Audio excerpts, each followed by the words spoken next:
एक व्यक्ति गांव में रहने वाला था और बहुत वैसे गांव में बिना पढ़ा लिखा, पुराने जमाने की बात, मेला देखने गया वो।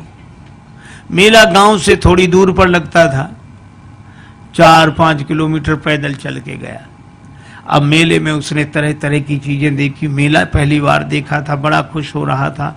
गांव का रहने वाला आदमी इतनी देर में घूमते हुए गया तो एक जगह उसने एक शीशा देखा, दर्पण, ऐसा आदमकद शीशा जो उसने देखा तो शीशे में उसने स्वयं को देखा।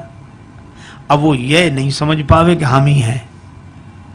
और शीशे में जैसे ही इसने देखा तो ये मुस्कुराया और हाथ जोड़ के बोला, भैया राम राम। तो उधर से भी मुस्कुराहट दिखी, भैया राम राम। इसने कहा, वाह वाह, बड़े अच्छे भाई साहब हैं, पहली बार मिलने में भी इतने प्रेम से। अब ये कहे, और भैया सब ठीक है? तो वो भी ऐसे कहे। बस दुकानदार से बोला, ये भाई साहब कितने के दिए? दुकानदार ने सोचा चाहे कोई दर्पण समझ के ले, चाहे भाई साहब, हमें तो पैसे से मतलब। बोले 2 रुपए के। तो मेले के लिए जितना खर्चा लाया था उसने 2 रुपए उसी को दे दिए और दर्पण हाथ में लिया। अब भाई साहब को बार बार देखे, बड़ा खुश हो।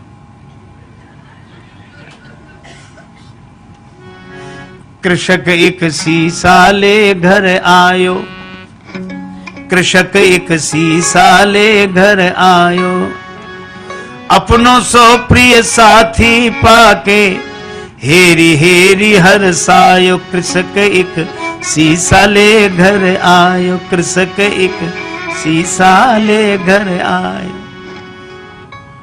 तन मन धन दर्पण पे वारे, दिन में कीतिक बार निहारे।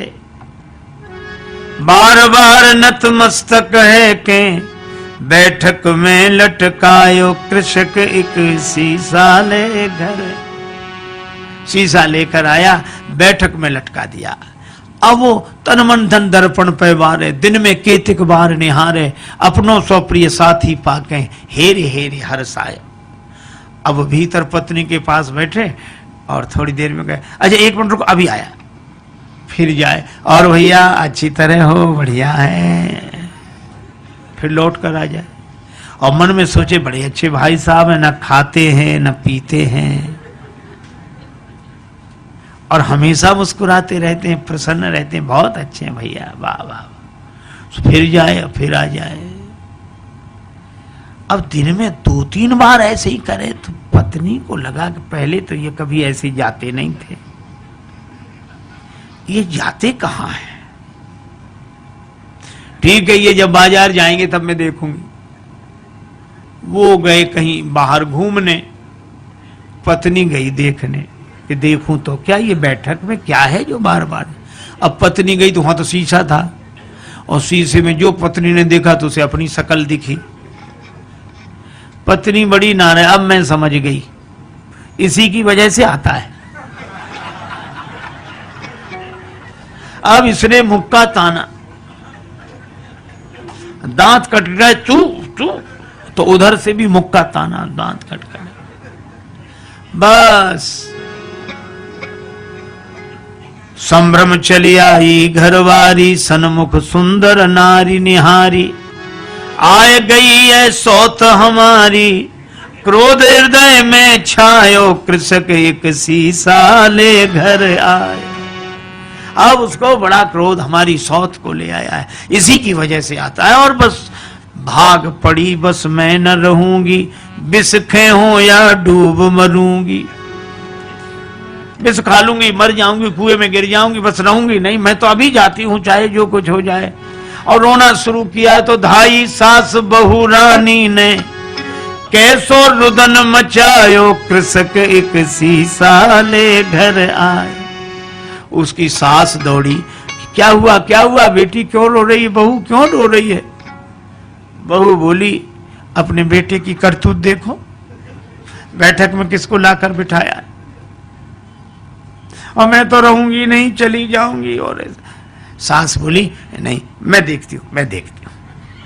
अब सास गई और सास ने बैठक में जाके जो दर्पण देखा तो उसे बुढ़िया दिखाई पड़ी। दिखेगी तो सास क्या बोली, अच्छा आप हो भाई, राम राम।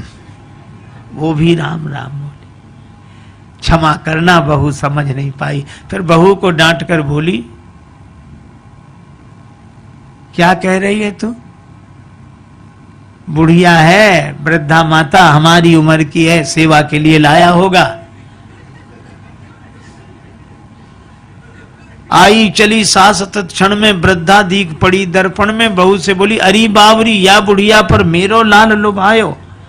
कृषक एक शीशा ले घर आए। अब बहू कहे नहीं नहीं तरुणी है और वृद्धा कहे कि वृद्धा है।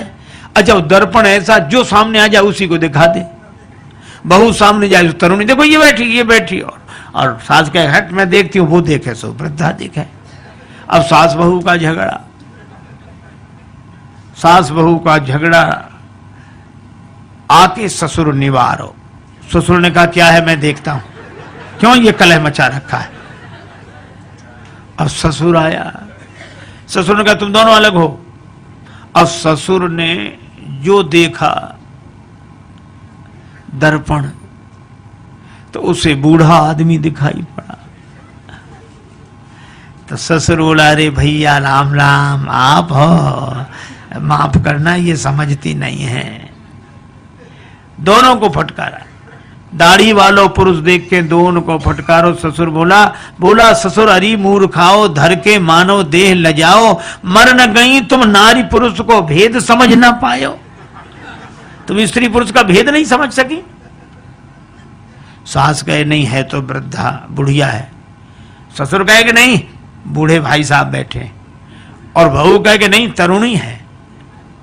अच्छा अब एक बात बताओ, इनमें कौन आदमी गलत बोल रहा है? कोई गलत नहीं बोल रहा है, पर प्रश्न ये कौन सही बोल रहा है? कोई सही नहीं बोल रहा है और कोई गलत नहीं बोल रहा है। इतने में वो व्यक्ति आ गया, गांव में गया था घूमकर। क्या है?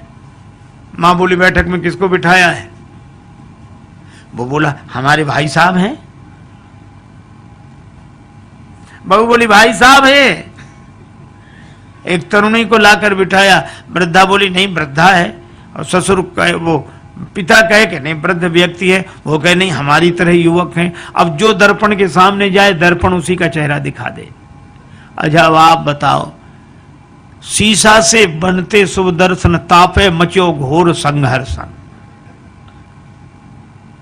और इसके हाथ में जाए शीशा, उसके हाथ में जाए, इसके हाथ में जाए, और ऐसे हाथों में जाते शीशा गिर गया, टूट कर टुकड़े टुकड़े हो गया। और जैसे ही दर्पण टूट गया तो दो बचे कि एक ही। फिर दूसरा कोई था ही नहीं, न भाई साहब, न तरुणी, न वृद्धा, न वो वृद्ध व्यक्ति। एक ही था और एक ही है और एक ही। देखो कितनी अद्भुत बात। इसी तरह वह एक अद्वैत परमात्मा ही है। प्रेम में वह अनन्यता में एक होकर रहता है, ज्ञान में वह अद्वैत में एक होकर रहता है। ये तो माया के दर्पण के कारण द्वैत की अनुभूति हमें होती है, और हम अपने ही उस चेहरे को एक में दो देख लेते हैं, भाई साहब और ये और वो, सब सारा संसार बन जाता है। लेकिन एक आदमी की अंगूठी खो गई, बड़ा परेशान। एक महात्मा मिले, महाराज मेरी अंगूठी खो गई, आप तो सर्वज्ञ हैं, सब जानते हैं, तो बताएं मेरी अंगूठी कहाँ है, बड़ी कृपा होगी। महात्मा बोले मैं बता दूंगा। तो बताओ महाराज कहाँ रह गई? कुर्ते की जेब में है, तकिए के नीचे है, कि मकान में रह गई, कहाँ रह गई? अंगूठी मिल नहीं रही। महात्मा बोले अंगूठी कहीं भी हो, पर जहां भी होगी सोने में ही होगी। अंगूठी सोने से अलग हो ही नहीं सकती। हा? और सच्ची बात है, हम सबसे अलग हो सकते हैं पर भगवान से अलग हो ही नहीं सकते।